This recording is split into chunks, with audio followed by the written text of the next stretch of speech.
What if the biggest global disaster of our lifetime wasn't an accident? What if the truth is already known, but buried on purpose? And what if the reason there will never be accountability is because the government would have to investigate itself? According to economist and UN advisor Professor Jeffrey Sachs, that may be exactly what happened. Jeffrey Sachs is not a fringe figure. He is a Columbia University professor, former director of the Earth Institute, former head of the Lancet COVID study group, an advisor to multiple United Nations Secretaries General, and the author of several New York Times bestsellers.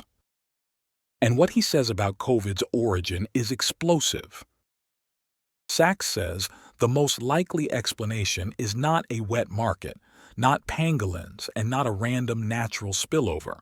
He argues the virus was likely the result of gain-of-function research connected to U.S. funding, later tested in Wuhan because that is where the specific bat colonies needed for the experiments were located. In his words, this looks like a U.S. research project that went completely wrong. And if that is true, the implications are enormous.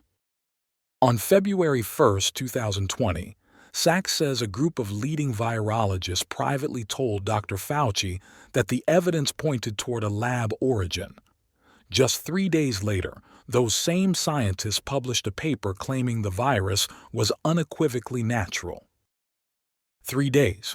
According to Sachs, that kind of reversal does not happen without pressure. That paper, Proximal Origins of SARS-CoV-2, became the primary document used to shut down debate, censor discussion, and dismiss alternative explanations for years. Why the sudden shift? Sachs and investigative journalists point to millions of dollars in NIH grants tied to the same researchers involved. Dr. Fauci later testified that the NIH did not fund gain-of-function research, but subsequent admissions from the NIH itself contradicted that claim. Yet there were no prosecutions, no hearings, and no consequences. So why has there been no real investigation? Sachs is blunt. The U.S. government does not investigate itself. If it were formally established that U.S.-funded research triggered a global pandemic that killed millions and devastated economies worldwide, it would be one of the largest scandals in modern history. And according to Sachs, that is exactly why it will never be allowed to happen. What makes this even more disturbing is that Sachs says the evidence trail is not complicated. Lab records, grant documents, and experiment logs could confirm or deny key parts of this theory.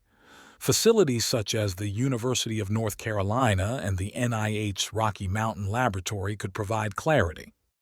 But those records remain sealed, not because it is difficult, but because, as Sachs puts it, they do not want to know. Millions of people lost their jobs, small businesses collapsed, entire communities were locked down, people were censored for asking questions. Policies were enforced based on claims later walked back about masks, lockdowns, natural immunity, and vaccines stopping transmission. And yet, there has been no accountability. Sachs says this is not about Democrats versus Republicans. It is about an out-of-control executive branch, an intelligence community without oversight, and a Congress unwilling to exercise its constitutional responsibilities. The last serious investigation of the CIA happened over 50 years ago. Whether you agree with Jeffrey Sachs or not, one thing is clear. The questions surrounding COVID's origin have never been fully answered, and until they are, there will be no accountability. The truth does not disappear just because it is inconvenient.